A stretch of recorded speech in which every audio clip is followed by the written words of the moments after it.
Well, hi there. Welcome to Prog Monster. My name is Murph. I am the host of this show. This is a show that is dedicated to progressive rock and other forms of rock music. So today we're doing our Monday night look back at a classic rock album, and today we're going to be featuring this album, Jethro Tull's Aqualung, an album I didn't really want to tackle too early on because I knew that there was a lot to it and I didn't want to really mess it up too badly. So here we are doing it tonight. This album was released on March the 19th. Well, that may be a 4, so it might be March the 14th, 1971. My 4s and 9s are like my 7s and 1s, difficult to tell. Anyways, the album was produced in the studio called Island Studios in London and in Morgan Studios in London as well. The Island Studios they were one of the first bands that were like a guinea pig for the project for using the studio, and they, along with Led Zeppelin, recorded at the same time. They used the bigger hall upstairs, which didn't have as good of acoustics, and you can hear that kind of muddledness on the album. Album was 43 minutes in length. The label was Chrysalis Island in Europe, and then Reprise in America, Japan, and Oceania. Produced by Ian Anderson and Terry Ellis, of course. Okay, so the players on the album: Ian Anderson, of course, on lead vocals, acoustic guitar and flute. Martin Barr on electric guitar and decant recorder. Jeffrey Hammond, or Jeffrey Hammond, however you want to do it, bass, alto recorder, odd verses, and does some backing vocals here as well. John Evan on piano, mellotron, and organ, and Clyde Bunker on drums and percussion. Also, the original bass player Glenn Cornick does play bass on some of the tracks. At least he wasn't originally credited on the album, but he did play some bass on the album. Okay, so having done that, we're going to get to the tracks here. Just got to switch my notes around a bit. Okay, so there are 11 tracks on this album, and on this particular album, or this particular version of the album, there are 17 tracks, including a interview with Ian Anderson himself on the recording of this album, which I gained a lot of insight into by listening to that and reading up on it a bit. Okay, so the album Aqualung came out in 1971, is probably Jethro Tull's definitive album, certainly their magnus opus. For a lot of people, this is the big album for them. Aqualung itself is a bit of a sad song. It's about a mentally damaged, I guess, street urchin, if you prefer, a guy who's obviously got problems living off of the street. So it's a bit of a sad song in that part. I love the drum fills on this. There's little bits of them throughout the song. Lots of great vocals on this as well, and the guitar is fantastic. The electric guitar, fantastic on this. I've never been a huge fan of this song, and I suspect it's like Pink Floyd's The Wall for me, kind of kept the band back for me a long time, because I never really understood the song, and that's part of the reason why I didn't like it. Just seemed kind of a funny song to me, and so I just didn't want to pursue it, because when you first hear a song from a band, especially one that's a big song like that, there's this tendency to think that is the band's sound and that's the way they sound on everything, and that's not necessarily, or actually it's not often the case. Often the stuff you hear on the radio is a bit of an aberration, and that's why it made the radio, because they wrote it specifically for that purpose. However, I don't think this song was written for that purpose. It just happened to be the track that was most famous on the album.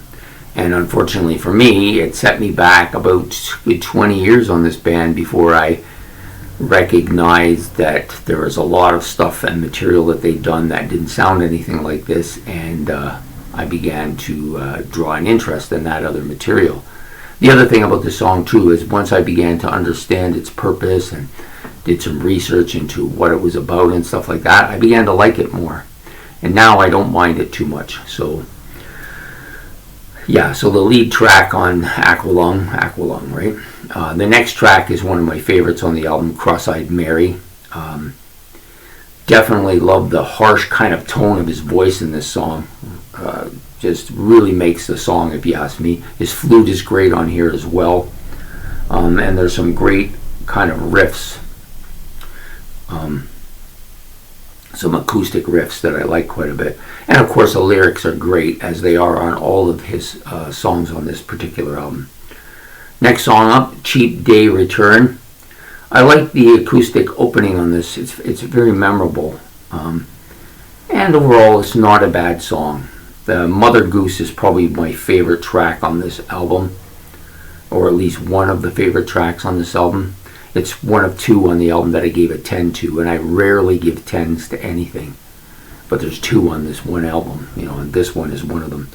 I love the lyrics and the vocals on this. The acoustic guitar bit is just excellent. It's just really memorable. It's a totally memorable and lovable song. I liked it when I first heard it. I liked it more as I listened to it. I love it now. I still listen to it. It's a song I like to sing. It's just one of those classic Jethro Tull songs that I just really love. Wandering Aloud, sorry. It's got a nice kind of quiet melody to it. It's not a bad track. It's not as memorable as some of the other stuff on the album, but it's still a pretty solid track. Up to Me.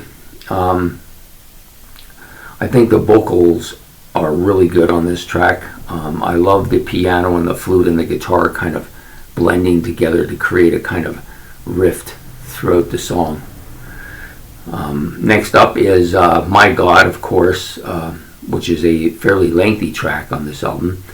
The vocals are really good here. The flute is probably among his best flute on the album. Guitars are really great and creative, and the acoustic guitars are really great too. So you have this electric that's got a really cool riff, and the acoustic part at the beginning. So the song is kind of, to me, broken into two. You've got this kind of almost talking type of storytelling acoustic bit at the beginning, and then it gets really heavy, and then he goes back to kind of finish it off that way as well. And I think it's a really well orchestrated, well put together message and song. Hymn 43 has a nice guitar riff to it, pretty decent song. Slipstream's the same way, maybe not quite as good, but these are the two kind of weaker sisters on the album, but by no means are they bad. I don't dislike them at all. And then we get to the 10th track on the album, Locomotive Breath, which is probably right up there among my favorite Jethro Tull songs. I really like the kind of the riff that the guitar creates throughout the entire song. It really gives it energy and catchy. It's really catchy. It's a real catchy riff. Lyrics, of course, are really good. I really dug them. I like his vocals on this as well quite a bit. So then it only just leaves the last track on the album, at least on the original album, which is Wind Up. This has long been one of my favorite Tull tracks. It gets a 10 here. Between it and Mother Goose, given it depends on how I feel on any given day. This one I listened to a ton when it first came on, when I first started listening to the album. It's kind of faded a bit over time, and Mother Goose is kind of never was really at the top, but always just stayed consistently moving across. So they're both good in their own ways. I think the Mother Goose one is probably more of a singing song, and this song is just more of a story song. There's some fantastic lyrics and vocals here are off the charts. I love the soft part, and I love the heavy part. So it's just a really great tune. I give it a 10. And I actually may have, I think I did, I did do that. Wondering aloud, no, it's My God. I, for some reason, thought I was talking about this song on My God. My God's a lot different than this. So this song is the one, all the things I said about My God is what should have been said about his, where it starts out with kind of a storytelling, soft acoustic part, then goes into a heavy riffing part of the same material, then ends up telling the story at the end of the conclusion of it, which is really, really well done. So that was the song. So let's just do My God just a little bit more. So My God, most of the stuff I said about it is true except for that part that I said about Wind Up at the end there. But really, they're both really good tracks. I just think that Wind Up is probably one of my two favorites on this album, and among my top 5 or 6 Jethro Tull songs of all time. This is a great album. I don't know if it's necessarily my favorite. I don't think it's my favorite Jethro Tull album. I think it's probably like 3rd or maybe 4th. If I ever do a Jethro Tull ranking, I'll put it where it belongs. But definitely a album that deserves attention if you're getting into the Jethro Tull. I think it doesn't need to be said. Most people know of this album. If they know nothing about Jethro Tull, they'll know this album, because this is the one that kind of put them on the map, so to speak, like made them become the kind of a legendary band that I think that they deserve. The fact that they're not in the Hot Rock and Roll Hall of Fame speaks volumes to the people that are voting people into that place. Don't know what's going on in their minds, but to me, a band like this with the albums, they've got from Stand Up right through to the 1980s, just nothing but one classic rock album after another. And even into the 1980s, there's a lot of really good stuff too. How they don't make the Hall of Fame is, anybody's guess. Anyways, fantastic album. I hope you enjoyed this video on this album. This was a fun album to do. I don't know if I did it justice, but I tried to do my best, and I listened to it all before I did this, just to refresh my memory. I don't listen to it as much as I used to. For the primary purposes, I have so many other things to listen to.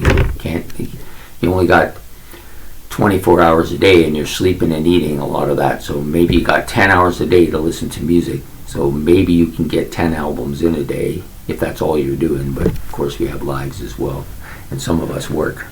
I being one of them. Anyways, I hope you enjoyed this episode. Please make your comments below about the album. What do you think about this album? Is it really one of the great rock albums of all time? Do you feel that way about it? I feel that way about it. And please subscribe. It's much appreciated. And we'll be back on Tuesday with tomorrow we'll be putting out our series album as well. So I hope that you will show up for that as well. So have a good day. Goodbye.